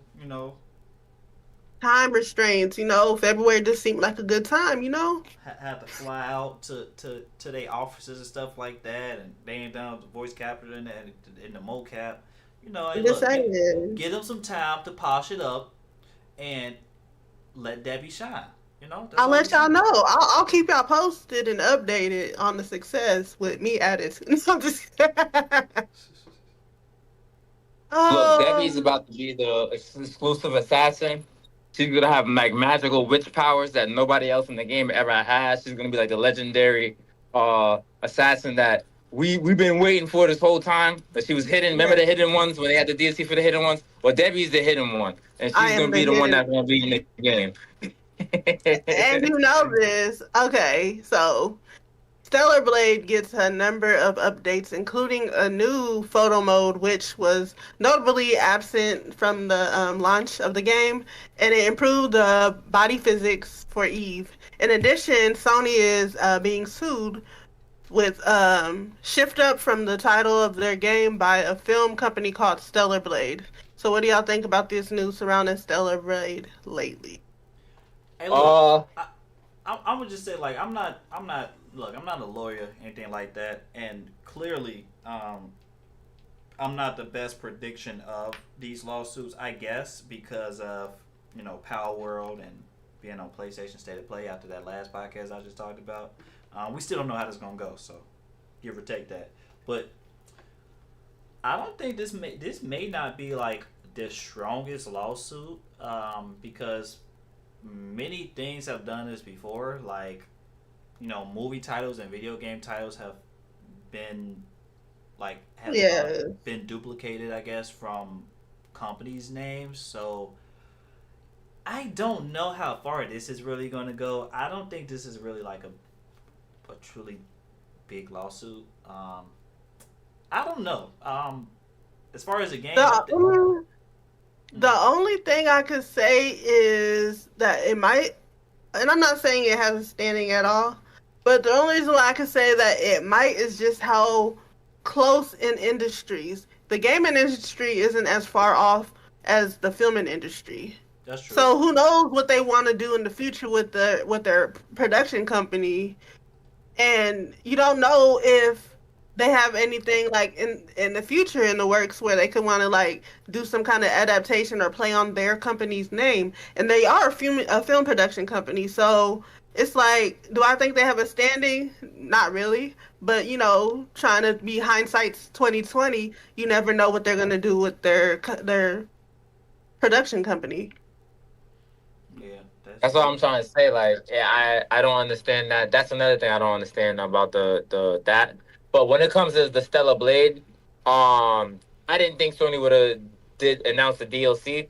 Now, granted, we have to talk about it. The DLC is with what game is the DLC associated with?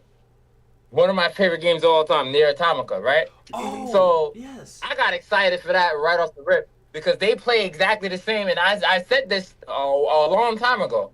I said, Nier Automata, Stellar Blade, and some Bayonetta, they all kind of play the same. I'm surprised they didn't use Bayonetta, but they used Nier Automata. Because Nier Automata is made by Square. I'm pretty sure they're produced by published by Square. So Sony got close ties with them. I'm excited for this DLC. I ain't gonna hold you. I did not expect that. That's one thing that I forgot to mention when we was talking about the state of play before. I'm excited for that. But for the lawsuit, it's a lawsuit every day. I don't think it's gonna hold any weight because it's not the same thing as Powerwell or anything like that. It's just a random ass lawsuit. Sony don't even produce the damn game. It's a second party. So I don't think it's gonna get anywhere with that. And when it comes to adding a photo mode in the game now, do we really need photo modes anymore? When hold up now. Whoa! I didn't finish it. Okay. Do we need photo modes when you can snap a photo on PlayStation, right? But the only thing that you can't do on PlayStation is like zoom in and all that stuff like that. A lot of consoles you can't do that with. Mm-hmm. So I have to talk about PC and I have to talk about Xbox. Because if the game was released on these consoles, you wouldn't be able to snap a photo. Touche. Because I was gonna say something because the PlayStation. Touche. You're right. Yeah, with the PlayStation, not necessarily 100% unless you want to pose and change the lighting and you want to make it from midnight to the morning or whatever. However you want to do it. However you want to set your filter up for. That's me. I do that on Assassin's Creed games. I literally that's why I was like, hold on now, not too much, because that's why I didn't say too much. So I love because okay, this goes into play with me for once the graphics lines up and the game is a beautiful game. I love having my character looking over an edge and then backing up and zooming in. I love photo mode. So I think that most games should have it. But since you're saying that for the PC and the Xbox, it would be an issue with them. I get it.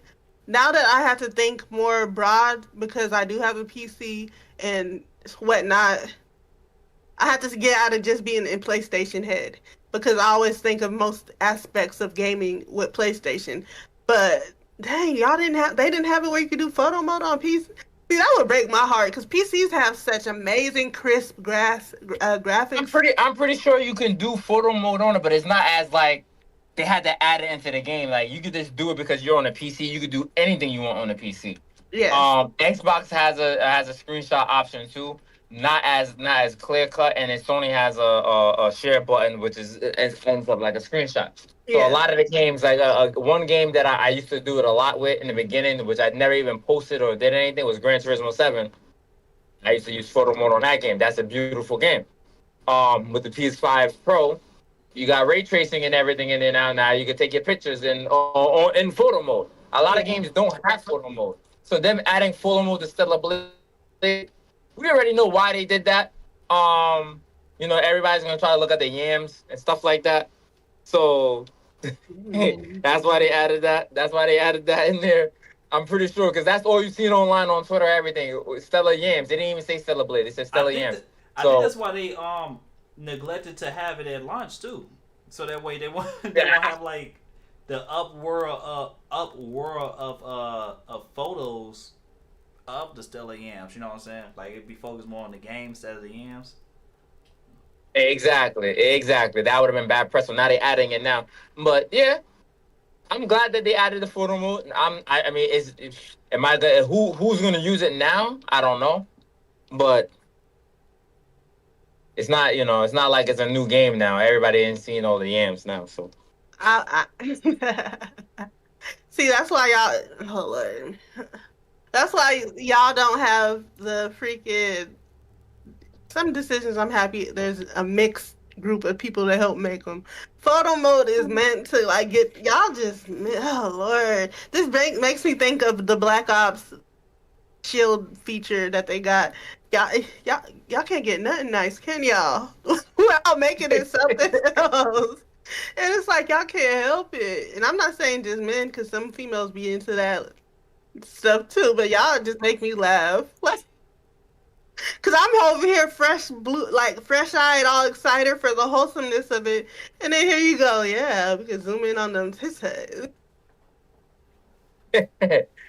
Yeah, that's what they had on Twitter for like as soon as the game came out.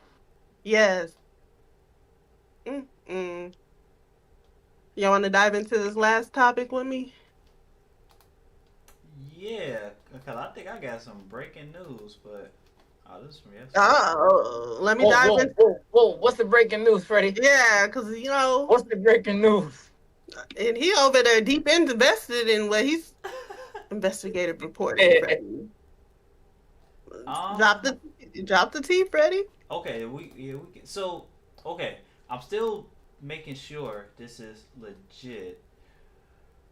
But, so it's a Sony report. This is not an investment report. This is an investment? When was September 13th? Oh, this is from September 13th. So this was kind of a while ago. But Sony is focused on. They are still expanding. Ooh, this mic kind of close. They are still expanding into the live service.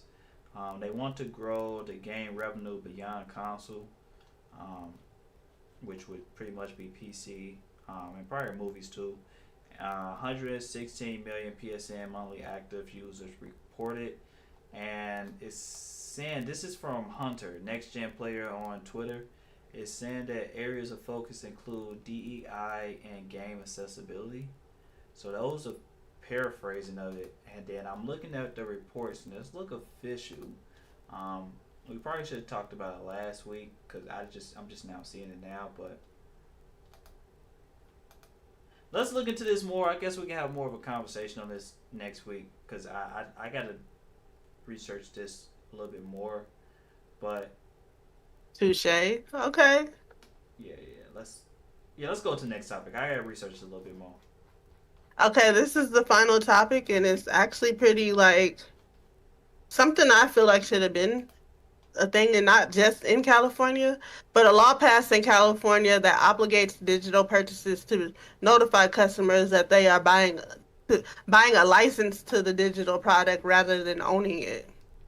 With the state of gaming, with the state of gaming right now, and more news about physical media being harder to obtain, what do y'all think about the new law?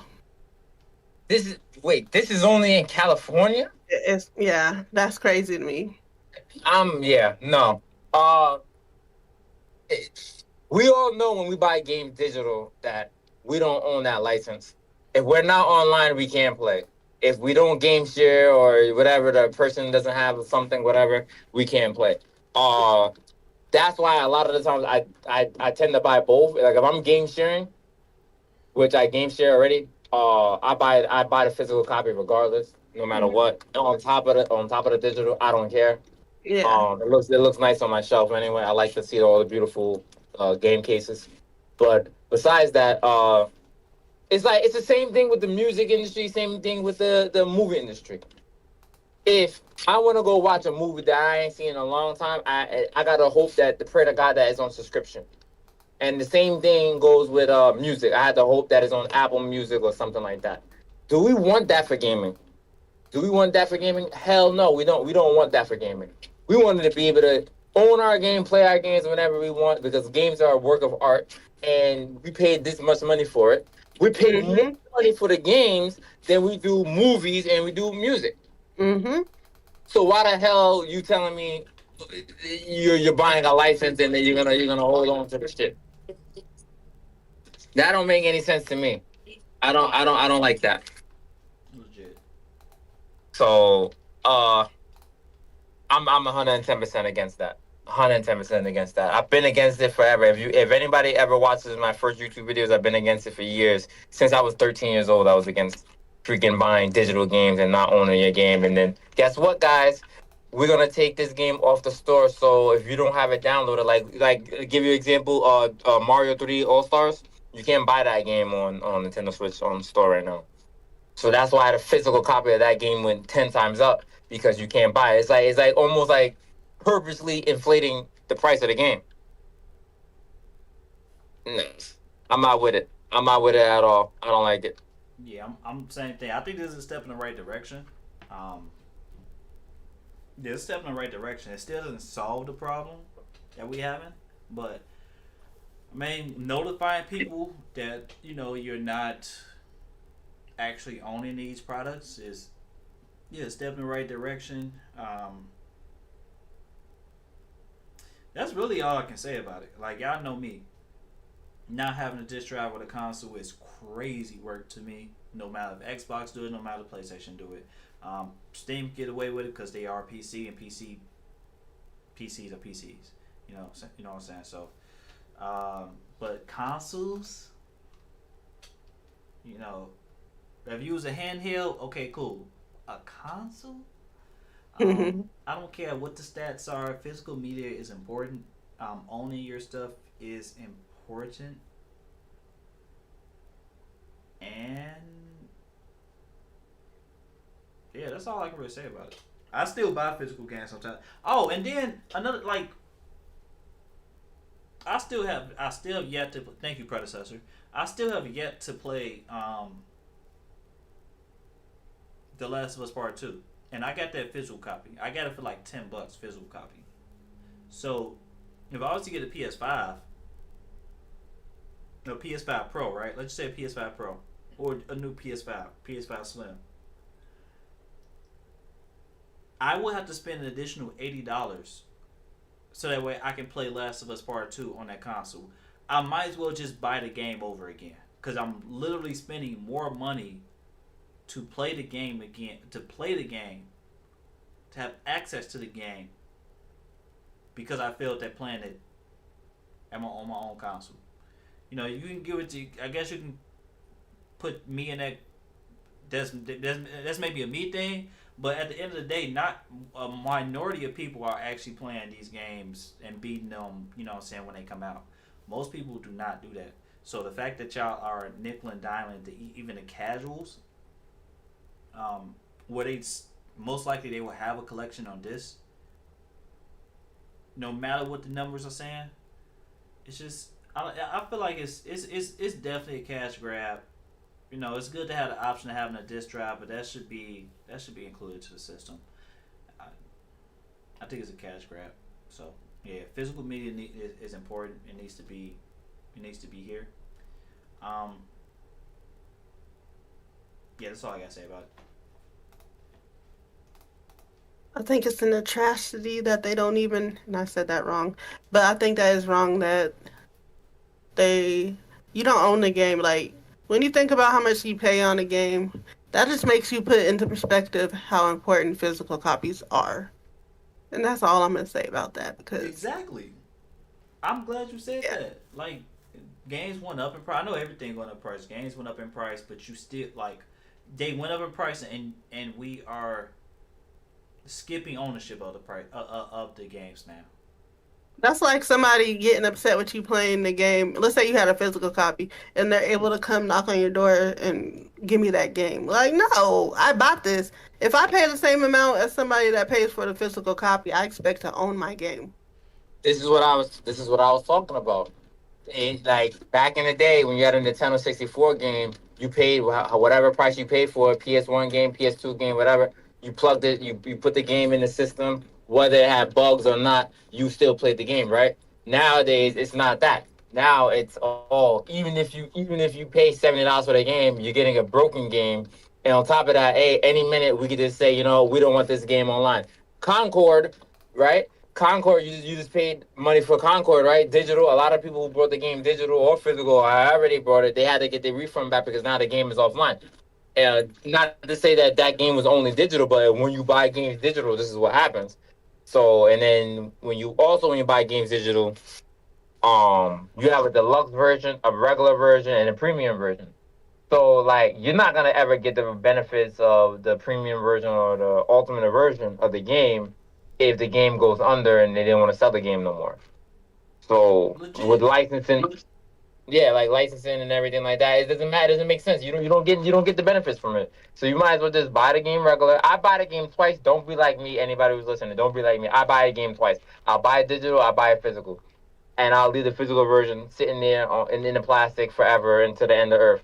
So, but Into the even earth. though the physical copies don't even come with freaking instruction guide or any artwork or nothing anymore, unless you buy like a collector's edition. But I digress.